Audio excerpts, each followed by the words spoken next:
Legacy Heating and Air are saving you thousands on select Daikin heating systems. Upgrade to a Daikin high-efficiency heating system from Legacy today and spend the season warm and worry-free. Get thousands in rebates and federal tax incentives and enjoy flexible financing to suit your budget. Daikin systems deliver unbeatable comfort, cleaner, safer indoor air, and energy savings. Visit LegacyHeatingandAirInc.com to view exclusive offers and get qualified now. A Cook family business. Welcome to Football Never Sleeps, the weekly Notre Dame football YouTube show. I almost said TV show that takes you into the off season, into spring football, throughout the season. We're always here for you.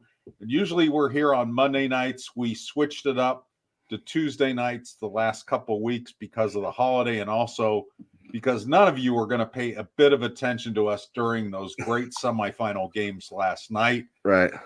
And so we're here to catch you up on everything Notre Dame football as we spin into the off season.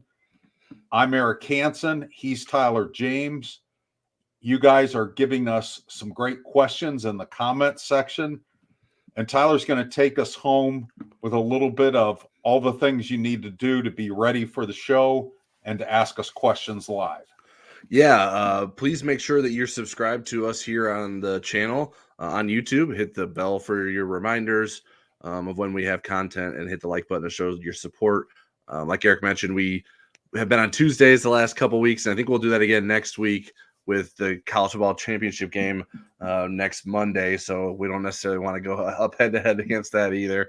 And so we can be live the next day. Maybe we'll talk a little bit about that game and its result, in addition to all of our Notre Dame football topics. If you want to ask questions, make sure you've clicked through to either the YouTube app or YouTube site. If you're watching us embedded somewhere, either on InsideNDSports.com or on the Insider Lounge or social media, you won't be able to submit questions that way. So make sure you've clicked through. If you are new to submitting questions, on the right-hand side, you will have a comment box if you're on a desktop version of some sort. If you are on a mobile version, there will be a box to enter your comments below our talking heads. Also, if you are not subscribed to us at InsideNDSports.com, maybe your New Year's resolution is become a bit more informed Notre Dame football fan. We have a 30-day free trial that you can take advantage of to see if you want to give us a shot. You can use promo code NDYT, which is exclusive to our YouTube audience here, when you sign up, and get free access to our premium analysis, recruiting coverage, and special access to us over on the Insider Lounge, where we spend a lot of our time and share our inside information first. There is a link to that deal in the video description below. Awesome. Well, we're going to get started with a quick reset of where Notre Dame is right now. The Irish are ranked 15th in the pre-bowl, pre-playoff AP poll, and have a chance to move up a little bit when the final poll is released on January 9th. They were 13th in the preseason AP poll. Of the 6 teams directly behind them, all 6 lost, so I doubt anybody's going to leapfrog them. Of the 7 directly ahead of them, from 8 to 14, number 10, Penn State lost, number 12, Oklahoma State lost, so maybe they get to 13th. The Irish start spring semester classes and winter workouts on January 16th. So our opening drive is we're really going to look at the Sun Bowl aftermath and the Sun Bowl itself. And where we start is with an incredible run of good luck for Al Golden on the defensive side of the ball, with Xavier Watts becoming the 4th really key player that could have left Notre Dame for the NFL, deciding to return for the 2024 season. He's the first unanimous All-American at the safety position in Notre Dame history. And this is on a defensive unit that's going to finish number 5 in the final national total defensive rankings. Notre Dame, by eating cheeseburgers yesterday, moved up a spot from 6 to 5 as Iowa coughed up enough yards to Tennessee in their bowl loss to the Vols to fall behind Notre Dame and Air Force. And it will be the second highest finish by a Notre Dame defense since the end of the Ara Parseghian era. which was 1974. They finished first that year, and then they finished fourth in 1980. The Irish allowed 197 total yards and 2 rushing yards in their bowl game. I think a lot of people kind of wondered why Notre Dame didn't have somebody with monster defensive stats. The biggest reason is they played 26 guys, and they were only on the field for 44 plays. And if you say, boy, when was the last time they had that few of plays run against them in a game? You have to go all the way back to the Lou Holtz era. 1996 opener against Vanderbilt was the last time somebody ran fewer than 44 plays against Notre Dame. So let's start with the Xavier Watts issue here, Tyler. How significant is this return, and can the 2024 defense be better? Yeah, I think his return is massive. We saw how much better Xavier Watts could get between the previous season and this past season. And so to think about what sort of improvement he can make going into next season, that's very exciting to see what he can become. Certainly, it's hard to be better than the best defensive player in the country, which at least the Bronco Nagurski Trophy believed he was. But I think there's certainly room for improvement in his game. I don't know. I mean, sort of like Benjamin Morrison, right? Last year, he has a bunch of interceptions as a freshman, and he doesn't get that many interceptions the following year. But that doesn't mean that Benjamin Morrison wasn't a better player this past season than he was the year before. But so maybe Xavier Watts doesn't lead the country in interceptions next year, but I think there's a chance that he could have a very big impact and continue to prove what he can do at the back end. And particularly at a position for Notre Dame that really needed Xavier Watts next season. There's not a lot of experience back there without him. And Notre Dame is still going to be looking and try to figure out who can start alongside him for going into next season. So the fact that he's at least there to be a one known quantity in the backfield for Notre Dame's safety position, I think is extremely important.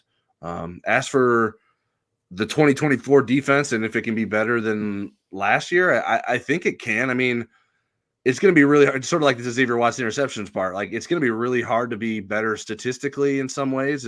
Whether you're looking at total defense or scoring defense for what Notre Dame did this past season. But I think if you can have a defense that plays extremely well in those big games, that can sort of take you up even a higher notch. Maybe your statistics don't line up the same way, but I think there's even a chance that Notre Dame can be competitive with those statistics. I don't think it's unreasonable for Notre Dame to be able to get in within that range, especially if the offense does a better job of controlling the ball, and in some of those bad games that Notre Dame had this past season, don't have the turnovers that lead to points for the opposing team. So I think there's experience at every level of the defense coming back for next season. There's playmakers at every level. So I think there's a lot to like if you're Al Golden and Marcus Freeman and a Notre Dame fan about what Notre Dame's defense can be next season. Right. I would agree with you. I think when you look at the opposition that they're playing next year, that you don't see a lot of prolific defenses for them to deal with next year, or offenses next year. And some of it is, three of the teams that were ahead of them, Ohio State, Michigan, and Penn State, are going to be playing better offenses next year. The Big Ten had 5 of the 11 worst offenses in the country this year. And you're adding Washington, Oregon, USC, and UCLA, all potentially really good offenses that they won't have to face all 4 of those teams, but they'll probably have to face 1 or 2 of them at least in the integration of those teams in. Notre Dame plays 4 ACC teams next year. They play 2 MAC teams, 2 Service Academy teams. I think the best offenses they'll see will be a couple that they see in November in Florida State when they come with DJ Uiagalelei to Notre Dame Stadium, and USC on the road at the last game of the season. I think they'll likely be pretty good as well. But boy, Xavier Watts coming back with Howard Cross, Riley Mills, and Jack Kaiser, and then some really good young developing players. Even I think Jordan Botello's decision to return, I think, is significant because it allows Notre Dame to play around with Josh Burnham at the field end spot. And then you really have enough Vipers to man that position. So, yeah, I think, it's a long way away. I mean, we don't even know who the starting quarterbacks will be at some of those teams that Notre Dame is playing next year, but there aren't a lot of the big name quarterbacks on Notre Dame's schedule, right? I mean, as there were this year. Right. Yeah. And Connor Wegman, I don't know if he's A&M starter next year. He went down with an injury. I think that's probably why I don't know that they've been very active in the transfer portal and trying to add anyone. Obviously Florida State was active with that. What's USC going to do? I think the latest rumor is that Will Howard, that's where maybe Will Howard ends up. And so we'll see if that's the direction things to turn out for USC. Obviously Miller Moss had a great game in the Holiday Bowl for USC. So maybe that there's some influence there, but I mean, depending on what you think of Riley Leonard, Notre Dame could have the better quarterback in many of its matchups next season. I think maybe like a sleeper guy as Anthony Calandria, the kid from Virginia who did really well as a young player this past season. But there's just not a lot of big name quarterbacks on the schedule going into next season, and that is something that could certainly help a defense be statistically dominant.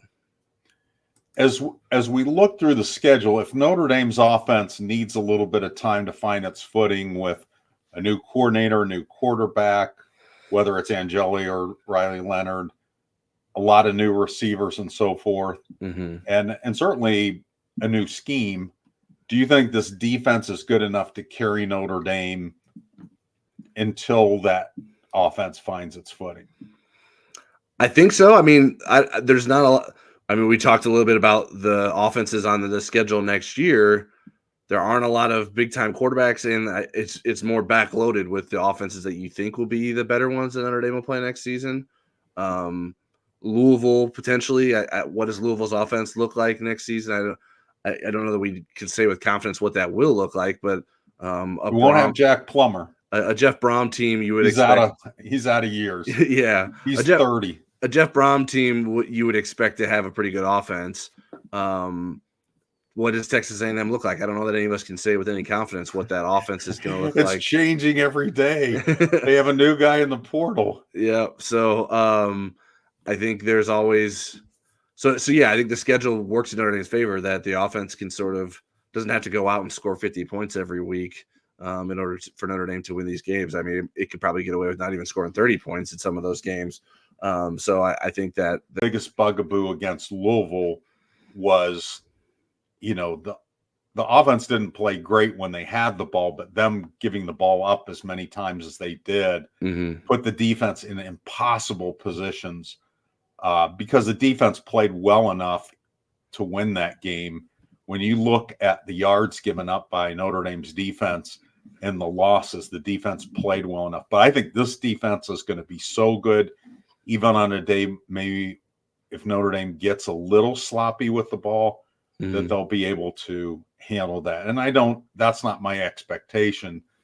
But then when they get into November, they're going to have to be a complete team. And if, they get into the playoff, which is their hope and probably my expectation, they're going to have to be a full team. They're going to have to be good on both sides of the ball.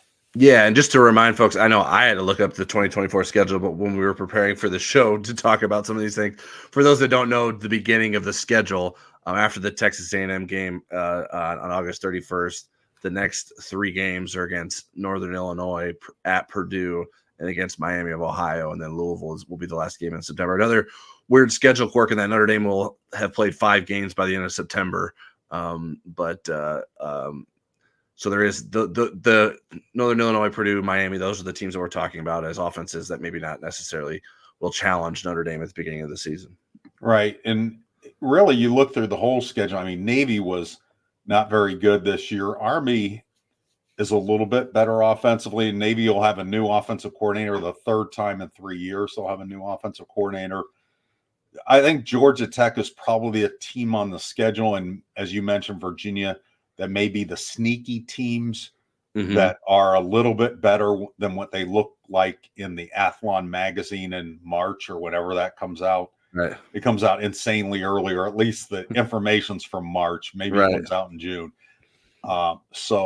And then let's look at the Sun Bowl. 197 total yards. A lot of that was against Notre Dame's deep reserves at the end of the game and the last couple times that Oregon State had the ball. 2 rushing yards, which is the fewest in more than a decade that Notre Dame's allowed. So what was your overall thoughts about the defense? What did you like in particular? Anything that concerned you? You'd have to be a really big stickler to find some concerns with the defense off of that game. I think maybe you wanted them to create some more turnovers, but they didn't get on that fumble that Javonte Jean-Baptiste forced on the quarterback. But yeah, I mean, the defense played outstanding. Like you mentioned, Jordan Botelho and his return, I thought the way he played in that game was very important, and maybe that's a bit of a turning point for Jordan Botelho. I think he had a fairly disappointing season from my perspective. I don't think he was very productive. I mean, statistically, he wasn't very productive. So is that a product of his performance? Is that a product of what they're asking him to do? Is there a better way to use him? I don't know the answer to that, but I do think that it was reassuring to see what he did in that Sun Bowl, and then the possibilities that he can continue to build on that going forward. I like the fact that guys that made decisions to return on out. Granted, we didn't know for certain that Xavier Watts before the game was returning, although I think he knew before the game that he was returning. Yeah, I think he had the video done. Considering, I don't think they did that video after the game as they made it seem. Those guys continue to play well. Like, they didn't just sort of mail it in and coast into the final game and just preserve themselves for next season. They went out there and played really well. Xavier Watts, Howard Cross, Riley Mills. I thought those guys played well.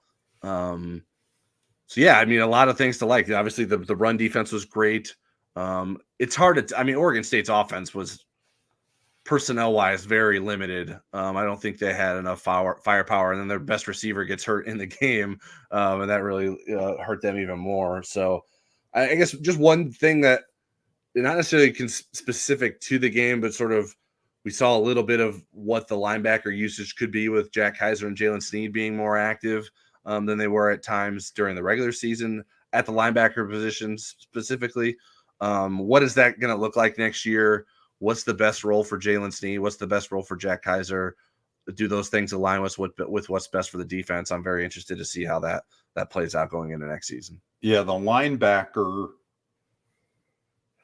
how that lines up is going to be fascinating to me because there's so much good material there, including at least 2 of the freshmen. I know Kingston Viliamu-Asa is the most college-ready prospect in the class, according to Marcus Freeman. Mm-hmm. Tom Lemming, who does a lot of stuff with us and has over the years, a long-time recruiting analyst, he was one of the people in charge down at the U.S. Army bowl game, which is a new or maybe it's a reincarnation of an old game, but it's not the one in San Antonio. This one was in Frisco, Texas.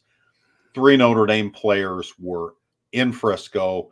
Micah Gilbert, who's a wide receiver, Leonard Moore, a cornerback who had been injured most of the season and didn't make a dent there. But Bodie Cahoon from Roanoke, Virginia, Tom Lemming goes, wow, I absolutely underrated him. Mm-hmm. He thinks that he could be as good as Kingston Viliamu-Asa, which coming from Tom is stunning. I always wondered because Cody week after week would have these PlayStation stats with his games, and you're like, who's he playing against in Roanoke, Virginia? You know, is he playing against middle school teams or whatever? Because they were overwhelming every week. And Tom Lemming said he showed out in Frisco, both in the practices and in a 62-37 victory for his team. So that'll be really interesting. For me, I wanted to circle back to Jordan Botelho, and we had a comment from Irish fan. Yes, Eric, I love Jordan Botelho coming back. Yeah, I do too. And I think where I'm not disappointed with Jordan is that he made it through the season without being combustible. I mean, this was a guy that always felt like he was on the edge of transferring, getting 4 15-yard penalties early right, in his getting career. thrown out of a game, right? Yeah. and that he played under control. He became more of a complete player, even though he wasn't elite at it. He bought into, okay, I got to be able to play the run better. I can't just be this pass rush specialist that can have at it. I think he lost a little bit of the pass rush burst he had, and I think he can get it back. And I think this bowl game will be really good for his confidence in building on what he did. I give him a lot of credit because if they had a prop bet on whether Jordan Botelho would stay at Notre Dame for 4 years, I think most people would have said no. And the growth that he's made in his maturity level is outstanding. So I'm really eager to see what he looks like next year. But there's some awfully good Vipers that will be competing for playing time. Do you want to switch to questions? I know we wanted to talk a bit about the quarterback stuff, and then we have some quarterback questions. So why don't you want me to serve up the questions that we have from our viewers? Let me just give Steve's performance in the game, and then let's go to the questions. Sounds good. So Steve Angeli completed 15 of 19 passes for 232 yards, 3 touchdowns, and no interceptions. In our recap, I said 14 of 18. They changed the play after the initial final stats. They didn't include a 20-yard catch. They thought it was just a penalty. The penalty was tacked on to a 20-yard reception. So that gave Angeli one more completion, one more attempt, and 20 more yards. And so that brought his pass efficiency rating up to 232.62. That edges Sam Hartman and Ron Paulus for the best pass efficiency rating for a starting debut by a Notre Dame quarterback in 50 years. So now let's go to the questions. All right. Jerry McClurg, who seems to have been impressed with Steve Angeli as well. Angeli sure looked like a good starting quarterback. Is Notre Dame really served well by Riley Leonard taking over if we lose Angeli by doing so? See, I love the end of that question because when you take guys in the portal, there's always ripples. Right. Either somebody leaves or somebody thinks about leaving. And I think Steve Angeli will think about leaving if he's not the starting quarterback next year. That doesn't necessarily mean he will, but he will certainly have opportunities to start for somebody else if he thinks that's the best thing for him. And we'll get into that discussion a little bit deeper. I think the best case scenario is that Riley Leonard has to win the job. And that Steve Angeli goes into spring where this doesn't look like a sham competition. And so, yes, I feel good about Riley Leonard being brought in for competition because, again, the one thing about playing quarterback, and we saw this with Sam Hartman, Sam Hartman ripped off 4 straight pass efficiency rankings of over 200, which I don't remember a Notre Dame quarterback ever doing. But then teams started to say, okay, how can we mitigate his effectiveness in games? And they started to find adjustments that they could make, and he had to adjust back, and Jared Parker had to adjust back as well. Steve Angeli would face that, so we don't know how that will play out. Maybe he does an incredible job of dealing with the way teams try to get him to play left-handed. But I do think Riley Leonard, being the prolific dual threat quarterback that he is, and given Notre Dame's personnel and how it fits with that, I love the fact that he's coming in here and competing for the starting job. And I still expect him to beat Steve Angeli out, although I'm not nearly as confident as I was after watching Steve Angeli play this year. Yeah, I mean, I think I'm in support of the Riley Leonard decision because I think you have to keep pushing to be the best version of yourself, right? And I think as much as folks being fans want to like build towards the future and do that, I feel like Notre Dame's program needs to continue to get better. And I think if you decided, and I mean, this is when Notre Dame is making the decisions in October, that you can afford to not go for a transfer portal quarterback, then do you really feel that you're going to get the best out of your team with Steve Angeli going into next season? I still think that's still a bit of a leap to make based off one start against a Oregon State team that maybe wasn't playing at its best and certainly didn't have all of its personnel available to it, and let alone its coaching staff. So I think that Notre Dame made the right choice in going out and finding who they thought was the best quarterback available. I like it even more with the pairing of Mike Denbrock as offensive coordinator, and his ability to potentially get the best out of Riley Leonard. So I think you do have to take into account what you may lose, but I think that's also, I mean, that's part of the deal. Like, you have to make sure that you're not so okay. It's a Riley Leonard versus Steve Angeli conversation, but it's also like, okay, if you lose Steve Angeli, are you that bad off because, hey, you got Kenny Minchie and CJ Carr behind him? That's why quarterback recruiting is so important, and why Notre Dame has needed to go into the transfer portal market, because its quarterback recruiting hasn't been good enough. Now people more middle of the road, and he's learning his way as an inexperienced quarterback. I think I'd rather go for the big time potential at a quarterback than a guy that's maybe a safer, less volatile quarterback. Well, the other thing is the difficulty for Steve Angeli too is he's got two quarterbacks behind him that are super talented, and Kenny Minchie and CJ Carr. Now they don't have the experience, but those guys are going to be pushing from behind. And let's say Steve Angeli sticks around, he would have the inside track on 2025, but Minchie and Carr are going to be pushing. Deuce Knight will be on campus. And that's the first time Notre Dame will have been able to stack back to back to back rivals 250 players at the quarterback position since Charlie Weiss put together four of them in the Demetrius Jones, Zach Frazier, Jimmy Clausen, Dane Christ run. Mm-hmm. The other thing is Notre Dame quarterbacks transfer or they've switched positions. Since 1997, 34 high school quarterbacks have signed with Notre Dame. Of the 31 that haven't either moved on or have exhausted their eligibility, only 6 didn't change positions, transfer, or both. And only 4 of them completed their eligibility at Notre Dame. And that, off the top of my head, was Evan Sharpley, Brady Quinn, Tommy Reese, and Ian Book. And then the 2 that left early were Clausen and Deshaun Kaiser.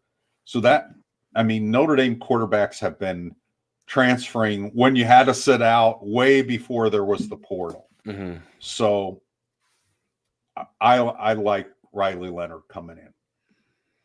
All right. I think there's one more. Angeli. Oh, Carberry Q asks, how confident are you guys thinking Angeli sticks it out for another year? I figure he will stay till he gets his degree. I think he's torn. I think he's a pretty mature kid, and he's really going to think it over. I had a chance to talk to him before the team left for El Paso, and he is pretty polished. But he said, you know, there were reasons that he came to Notre Dame, but he didn't rule out what might happen in the spring. I think he really wanted to just focus on doing well in the bowl game. Obviously, he did. It wasn't just player speak, and then competing in the spring. I think that's what he wants to do, but he would not be, I don't think, close enough to his degree at all by the end of this spring. No. So he would be giving up on that. And then he'd really have to measure. I know that Steve has said this, and he said it right after the bowl game about how much he enjoyed Sam Hartman being here and how much he learned from him and made him a better quarterback. I don't know that necessarily means that he would feel that way about Riley Leonard, but it's what's important to him.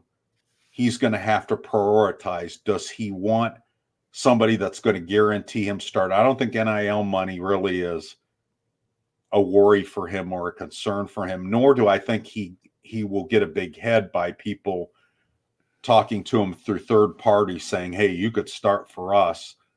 I think he'd be very level-headed in this decision, but it would not surprise me if he's not the starting quarterback for him to say, I'm going to take the guarantee and go somewhere else. Yeah, and we're nearing the deadline for him to enter the transfer portal in this window. He could certainly opt to enter the transfer portal in the spring. And that's April 16th through the 30th. And that would be, I mean, I would, when it comes to the transfer portal, especially quarterbacks, I wouldn't be surprised by anything anymore. So I think we're just waiting to see what he decides to do. I think it has to help in some way that, hey, look, the guys that transferred out last year for greener pastures are coming back to Notre Dame this semester to finish their degrees, because it didn't necessarily work out for them the way they wanted to. Now, it also didn't prevent them from maybe getting back on that path. Like, we don't know what the rest of the story is for Drew Pine and Tyler Buckner after they spend this coming semester at Notre Dame to graduate. But I just think that has to be a bit of a warning sign. And I think who Riley Leonard is as a player leads you to believe, like, hey, I could be one snap away from really having to play a major role for Notre Dame next season. And that has to be something that Steve Angeli considers. Would it be better for him to have that experience, learn behind Riley Leonard, learn from Mike Denbrock, continue to be developed by Gino Guidugli, or to be better for him to go somewhere that he could be a starter and maybe learn that he's not just cracked up to be a starting quarterback? I think he may get his answer of what he is sooner rather than later if he does transfer, whereas the possibility of what he could still become could still be out there if he continues to sort of incubate at Notre Dame. So do we have any more, or do we want to finish the quarterback conversations? I think that's it on the quarterback side of things, okay. So we can continue the quarterback conversation. Okay, so a couple of follow-ups then from me. If Angeli is not the number one after the spring, and you were kind of speaking to this, do you see the benefit of him staying at Notre Dame in 2024? If you were his dad or his high school coach, would you say, geez, Steve, I think with Mike Denbrock, with Riley Leonard's injury history from 2023, this would be best for you to stay because you would have an inside track? What do you think? Yeah, I think so. I think that makes some sense.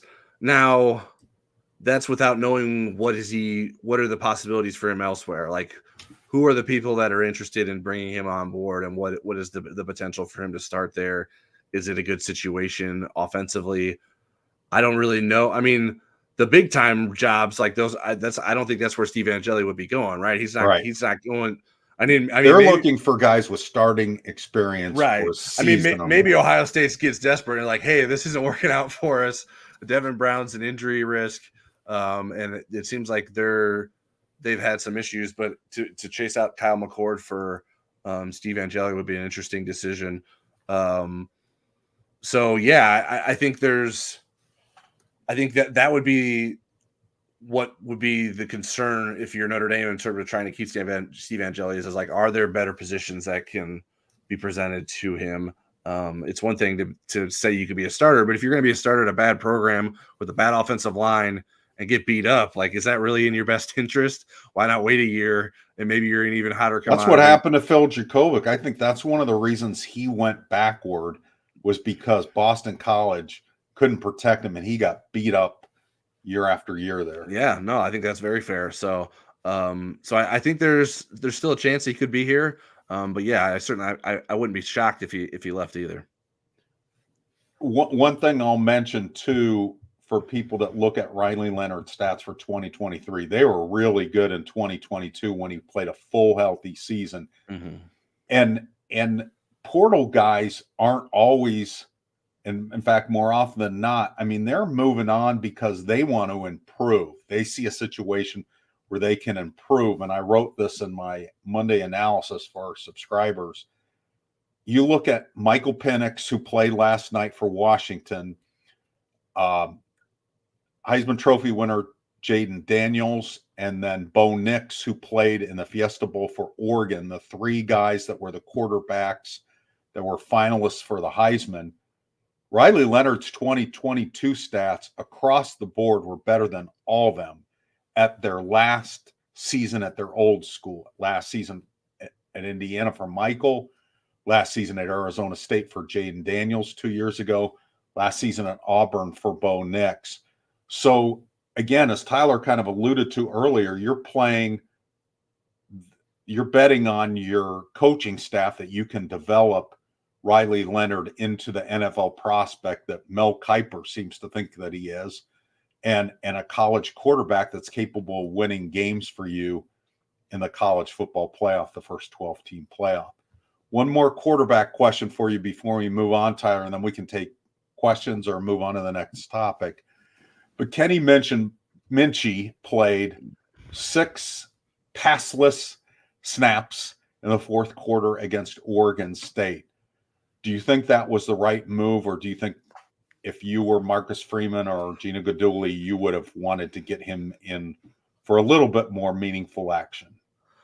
I mean, in a perfect world, yeah, maybe you get him in for more, but there wasn't necessarily a situation where it's like, okay, Kenny Minchie's definitely going to come back in or come in now, like maybe one more series earlier, but I don't know how big of a difference does that really make? I mean, right. Do we like, for everything that we saw Steve Angeli do at the end of some of the games, like we weren't really that moved about what Steve Angeli could be until we saw this, right? And so like I would be surprised if the Notre Dame coaching staff would be that it would like sway them in some serious way to get Kenny Minchie in the game for one more drive at the end of the Sun Bowl. But I mean, like consider who he's playing with, who he's playing against. Like, I don't know. Just to get him a taste, and he's been in some other games, and like not to do anything of any serious value, but I didn't necessarily have a problem with it. I think get what you can get out of Steve Angeli first, and then worry about Kenny Minchie later. I think that was my perspective on it. So I didn't have an issue. What about you? No, I didn't either. I don't think another series or two was going to inform you further on Kenny Minchie. I think you're going to get much more of a feel for how viable he is at competing for the number 2 spot or the number 1 spot when Mike Denbrock comes in the spring and you're running a different offense anyways. Yeah. So do we want to go to questions before we hit? Yeah, we got a number of questions here. Let's just the recent one from Jonah Kuchowitz. I apologize for butchering your name if I did, which I'm sure I did. Where was Tyson Ford, which is a much easier name to pronounce? Okay, Tyson Ford in the game. I don't think he played any snaps, right, Tyler? No. Okay. I mean, he was in El Paso because his mom takes pictures of him, and she's very proud of him and the way that he's been patient in waiting his turn. It's going to be interesting. I wrote about Tyson in my analysis on Monday. I think Tyson and Brennan Vernon and or somebody else on the defensive line. Oh, Josh Burnham. I think those guys are all going to be really interesting to watch in the spring. Josh, because of moving over to the field end spot. Vernon and Tyson, because they've kind of cross-trained at a couple different places, the field end spot, and then also inside at defensive tackle. I think Riley Mills and Howard Cross coming back allows Al Washington to be a little bit more patient with that process, maybe experiment a little bit more. But I think ultimately this is a big spring for Tyson Ford. High pedigree recruit. All the returns we get, great attitude kid. Whenever I've asked Al Washington about him, he's had nothing but good things to say, but then it doesn't show up in the reps. So I think if they can make a decision, we saw Riley Mills in a different circumstance take off once he was zeroed in on one position and had his body ready to play that position. I think Tyson Ford bouncing back and forth in body weight, you get him one position or another and see what he can do. Yeah, I agree. And Tyson Ford was a name that we had thrown out last offseason as someone that maybe he's a guy that could ascend. And that did end up being the case. And for every positive thing that we heard about him, it was also seemingly, at least from my perspective, couched within like, hey, he's not a guy that's going to impact for us this year. And that's so it wasn't necessarily surprising based on some of the comments that we heard that he didn't play a lot this year. I think he only played in 2 games. And so Notre Dame is just sort of easing him along. The need wasn't necessarily there for him. That I think, especially with, Javonte Jean-Baptiste solved a lot of issues for Notre Dame in the way he was able to play that field defensive end position. And Notre Dame's hoping to do that again with RJ Oben this coming season. So that does that lead to Tyson Ford moving back inside? I don't really know the answer to that. I do think that they need to figure it out and sort of just let him be where he needs to be and just let him grow at that spot rather than moving it back and forth, because I'm not sure that that's necessarily helped him in any significant way. Yeah, there are some really good former top 100 recruits bubbling around toward the bottom of the depth chart. Aiden Gobira is another one of them. Now, he had a ACL tear right before the season started during training camp, so that wiped out his season. But it'll be curious if he's healthy in the spring to see if he can get himself into the conversation at that field end spot or even go back to Viper, because really high motor kid with a good skill set, that'd be interesting to see. All right, I got another question for us. Jeffrey Stevens says the running back room is looking very full, not for 2024, but could you see Jeremiah Love moving to slot/wide receiver like Chris Tyree in the future to take advantage of his skills and the sum of talent? I don't think now. I think Jeremiah Love has a chance to be a star running back. I think he's Notre Dame's best running back. And Notre Dame has slot receivers. They have Jordan Faison. They have Jaden Greathouse. They have Logan Sedalte coming in. KK Smith can play the slot. So I think they have a lot of good options there. But I think right now, Jeremiah Love and Darian Price are Notre Dame's 2 best options at the running back position. So I like him staying at running back. Yeah, I think you can do some creative things with him in the way that Chris Tyree could have been used as a slot receiver / running back sort of combination.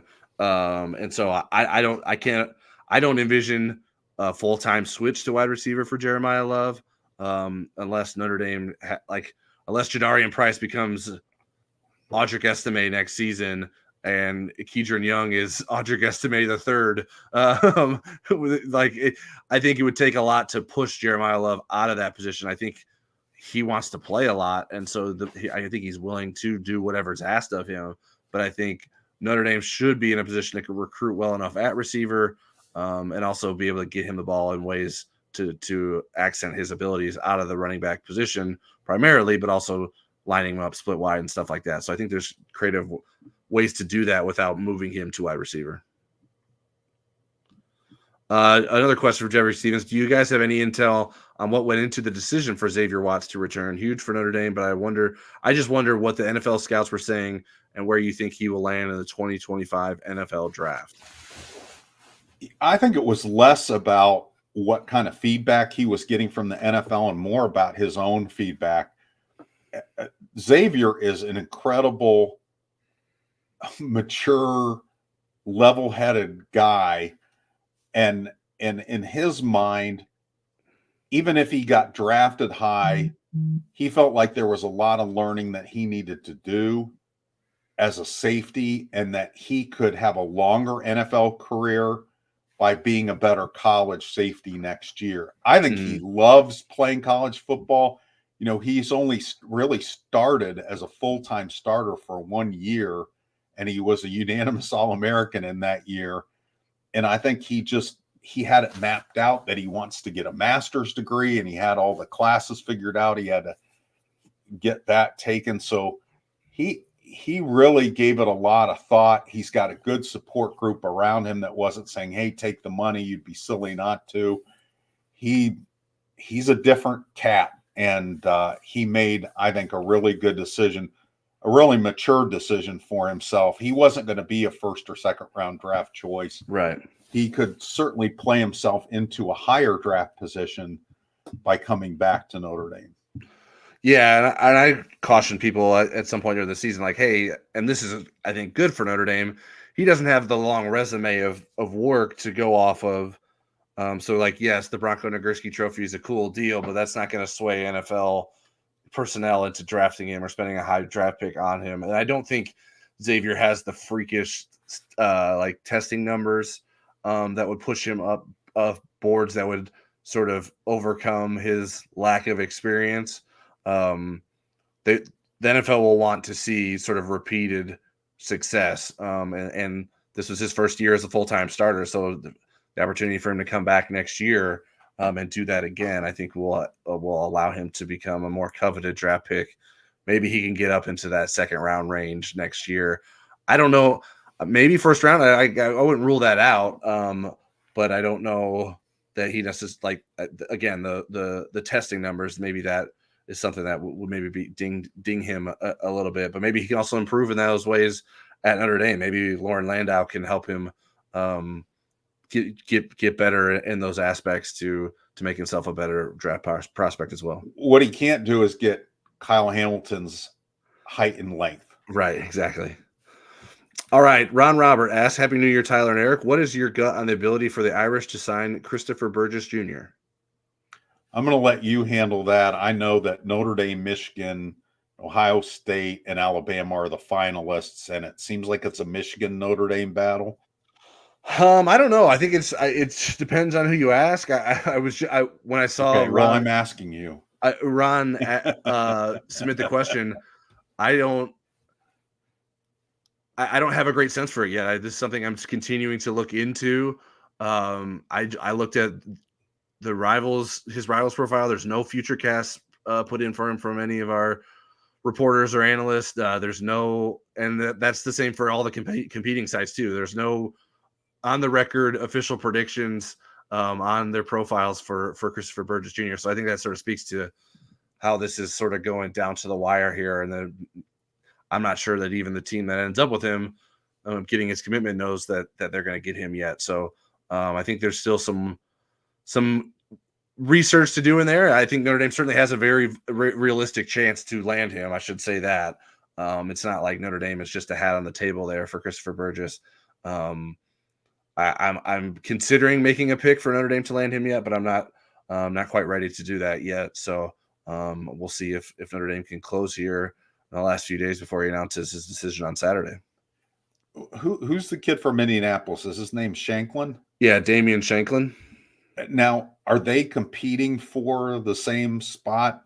I don't think so. Shanklin's more of a rush end. I think Burgess could end up being a defensive tackle. He's more of a strong field end, and Shanklin's more of a viper. At least that's my perspective and the feedback I've received. So I don't think they would be competing for the same spot. Now, they are loading up on defensive linemen early, so I think there is a crunch for some numbers at some point. But I think they're if they can get both of those guys, I think Notre Dame would be willing to take both of them.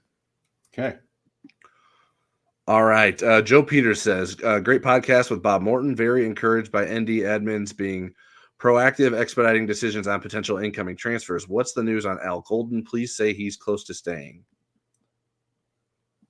I mean, you've heard rumors, or we've heard rumors about a possible contract extension for him. I don't know that any of that really sticks in my craw until the NFL carousel gets going. I think that is the competition for Al Golden staying at Notre Dame versus leaving. I don't think he would leave for another college defensive coordinator job. I think maybe for a head coaching position. I don't think he would be in the running yet for a head coaching position that he would like. I mean, he would like it to be something like Miami, what he had when he was last a college head coach. But I think defensive coordinator in the NFL, just having sat with him every Tuesday during this season and listen to him talk about the NFL, that's really where I think his head is at in terms of what's the better direction for me? Where do I want to kind of finish my career at this point? As a college coordinator or as an NFL defensive coordinator? He could always go and be an NFL defensive coordinator later, but he's got to look at what's coming back at Notre Dame and saying, well, wait a second, maybe my bargaining power will be better next year. Yeah, I don't have any news. And like you said, even if he does sign an extension, that's not going to prevent him from leaving for an NFL job either necessarily. But I've been on the other side of things, or I've been leaning towards, I think he will return. I don't think he's going to leave Notre Dame. I could certainly be proven wrong in a month or so about that, but I do think that his immediate future will be at Notre Dame. All right. Paul, and thanks for the compliment about Bob Morton. We love him too. Yes, we are big Bob Morton fans as well, which is why we like to have him on our podcast so much. Paul Kinlan asks, who will be the top 2 receivers for 2024? I will put Jaden Thomas in that. And even though he wasn't that this year, he almost got up to the top at the end. And considering how good he looked when he was healthy versus how non-factor he was when he wasn't healthy, if he's healthy, I'm betting on Jaden Thomas. Then somebody else, wow. I'm going to go way off onto a limb and say Chris Mitchell. Well, that's way off onto a limb. I was hoping you wouldn't take my answer, and I was like, and then when you said way off on a limb, I was like, okay, good. He's not going to say Chris Mitchell. To me, that seems like an obvious one. Well, he has to show that he can adjust from the group of 5 level to the power 5 level, but there's certainly an opportunity for him at that field receiver position, and knowing how good Mike Denbrock is at bringing the best out of those field receivers and identifying them, I like his chances. Yeah, I think I'm not that worried about the way his game will translate. I think his game is built around speed, and speed translates. And so I think that should allow him to be able to be productive for Notre Dame next season. So I have the same predictions as you. I would go with Jaden Thomas. We're both smart. Chris Mitchell. Yeah, I wasn't making fun of your predictions. I was just like, oh man, I was hoping you weren't going to say the same ones as me. Ron Robert has another one. Do either of you have any insight on Nolan Ziegler's decision to enter the portal after he worked and came back near end of season? You know, Nolan at one point was pretty open about his struggles. He had an injury, and then he really struggled with mental health around coming back from the injury.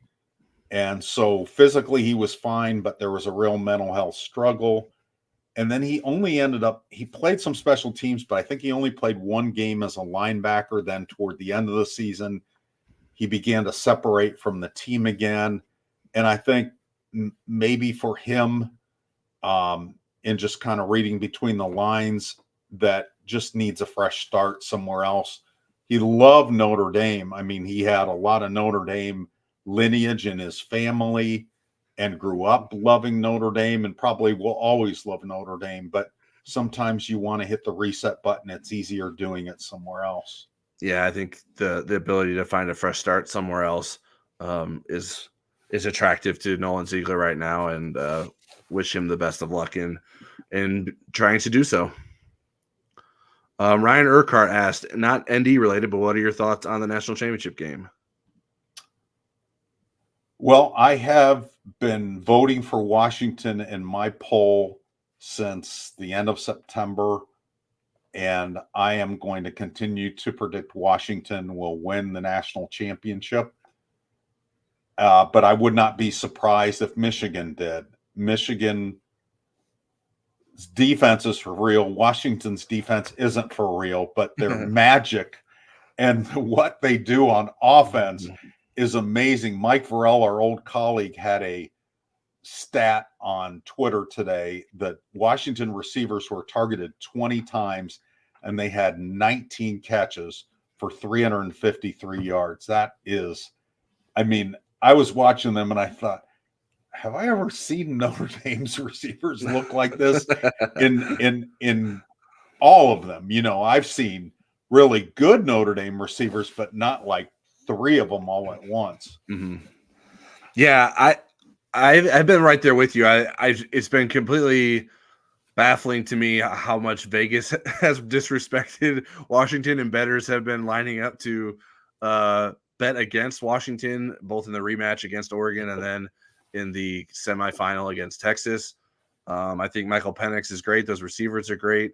It's going to take a lot for Michigan to be able to shut that down. It's a very different challenge than what Jalen Milroe and Alabama's offense presented for Michigan. So I'm leaning towards especially in big games these days. Like, I know the cliche is defense win championships, but I lean more and more to offenses and quarterbacks in college football. And I think Washington has the better offense and the better quarterback.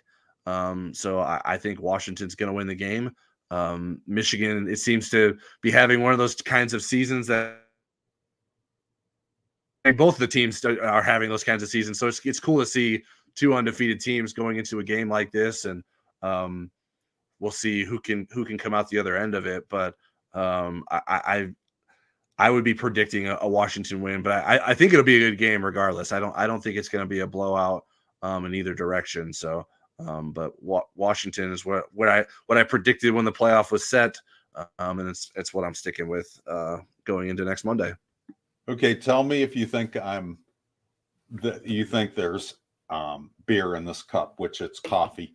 I think Oregon could have played with all four of those teams. Not saying that they would beat them, but and then I was surprised Bo Nix played in the Fiesta Bowl against Liberty. That was interesting. Yeah. I do think Oregon can do that. I don't know that the offensive and defensive lines are the things that it's like, can those match up? And I think Washington does have a good enough offensive line to potentially hold up against Michigan. I think Michigan's the Joe Moore Award winner this year. Yeah, and Michigan's defensive line, I think, is better than Oregon's defensive line, and I don't think Oregon did a good enough job against Washington in those games in trying to slow down that offense. Chris just chimed in with Georgia would beat them all. I wouldn't be surprised by that either. I think Georgia is really good. They certainly, I think, had a chip on their shoulder by getting left out, even though they lost to Alabama in the SEC championship game. So, yeah, I mean, I think Oregon could compete with those teams. I think Georgia could. I think that's probably it. I mean, you can't really measure Florida State on what it was in the bowl game. Like, it obviously wasn't the Florida State team that would have been there if it was put into the playoff. And obviously it wasn't the same team without Jordan Travis's injury. But I think for the most part, it seemed like they got it right? I mean, I think Alabama was somewhat controversial as the 4 seed.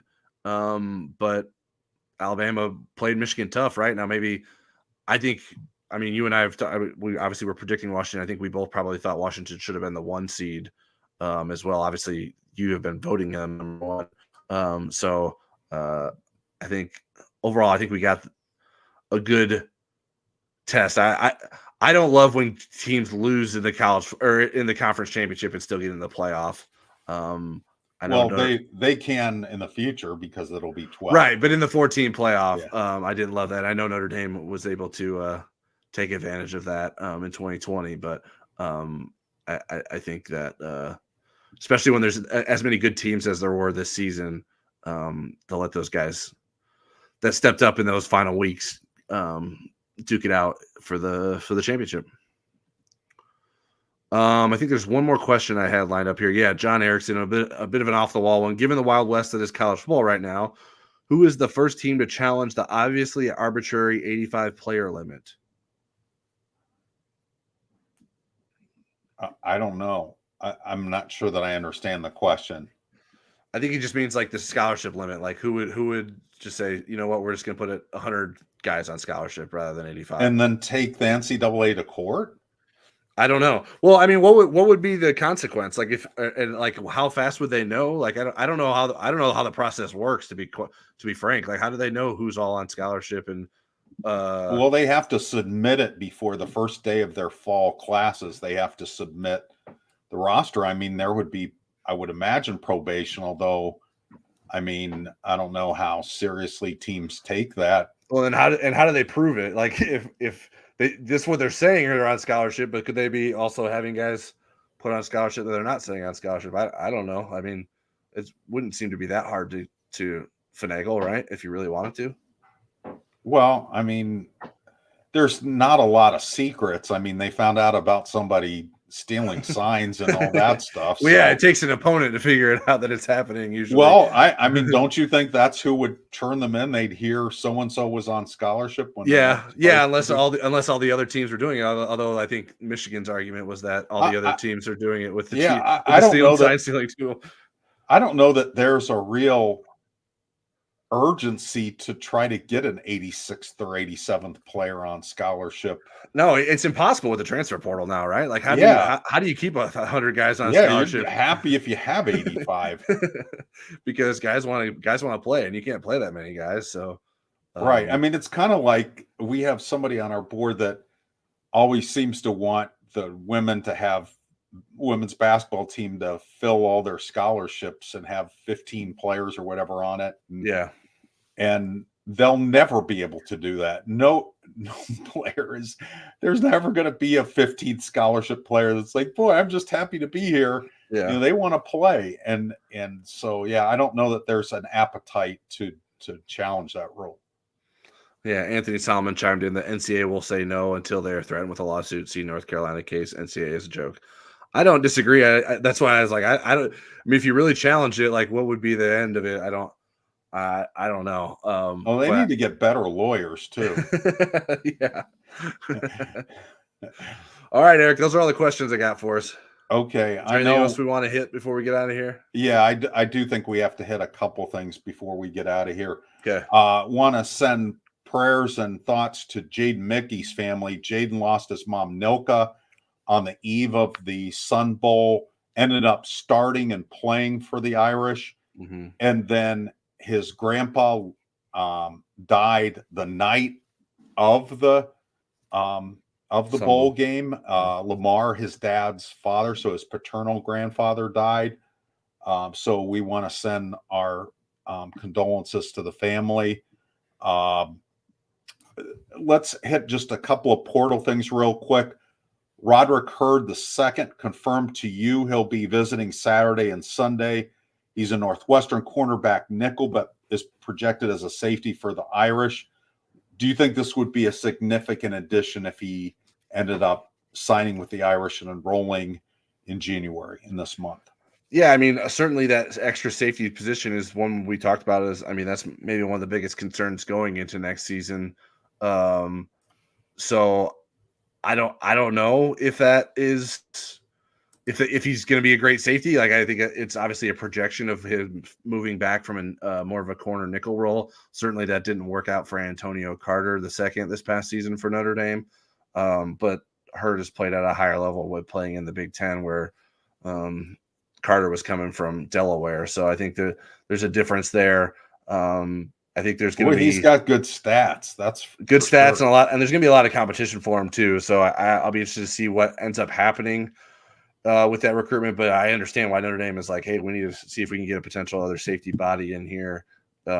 If Adon Schuler or Luke Talich or Ben Minnick aren't ready to go as the next starter next to Xavier Watts. And Marcus Freeman offered him a scholarship when he was the defensive coordinator at Cincinnati, out of Farmington Hills Harrison High School. Do we expect any other portal visitors? Would you think that there are any other portal visitors coming up this week? And I think the visiting window ends on Sunday, correct? Yeah, the visiting window ends on Sunday. I think it opens maybe tomorrow, if I'm not mistaken. So at this moment, I do not know of anyone that is visiting, but these things change pretty quickly. There's lots of things going on behind the scenes. So we will continue to cover that on the Insider Lounge and InsideIndySports.com if we hear more word of other portal visitors this week. Okay, and the last thing I want to hit, you had a new heat index in the Insider Lounge about a reclassified cornerback. What can you tell us about Kevin Humes and his involvement with Notre Dame? Yeah, well, before I do that, I want to say thank you, Rajon. I was wrong. I said Delaware for Antonio Carter. He's from Rhode Island. It's a small state. One of those Northeast small states. Anyways, but Kevin Humes, he reclassified from the 2025 class to the 2024 class. He's a 4-star cornerback out of Baltimore, St. Francis High School. Notre Dame has decided to keep pursuing him. I wasn't sure if that would be the case. I think they were trying to figure out if they could still do that with a guy reclassifying so late in his high school process. So he's lined up an official visit to Notre Dame near the end of January. Syracuse, Penn State, USC, and Florida also plan to host him for official visits. He also wants to make a official or unofficial visit to Maryland. And so the plan for him is to make these official visits in June or January and early February, and then be able to make a decision once the next signing period opens on February 7th. Okay. Well, I'll finish up with this. Legacy Heating and Air, we appreciate them supporting us. If you're in the South Bend, Mishawaka area, check them out at legacyheatingandair.inc.com. And thanks for all the great questions tonight.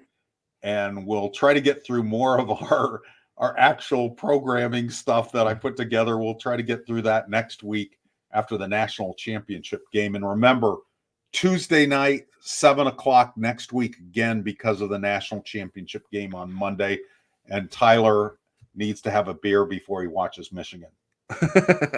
If you're, like I mentioned earlier, if you are not subscribed to us on the YouTube channel, please do that. Like, comment, hit your notification bell.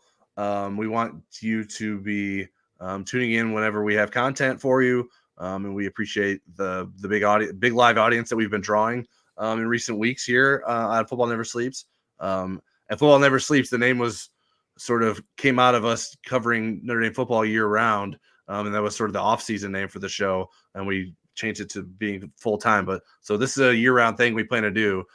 So you will be able to see us on YouTube throughout the rest of the year. Even when there's not a lot of football going on, we still have plenty of football to discuss. Also, if you are not subscribed to InsideIDSports.com, we have a 30-day free trial available to our YouTube audience. Use promo code NDYT when you sign up to get free access to our premium analysis, recruiting coverage, and special access to us on the Insider Lounge, where we spend a lot of time and share our information first. There's a link to sign up for that in the video description below. That is all for now. We hope you have a great week, first week of 2024, and we'll see you after a national champion has been crowned.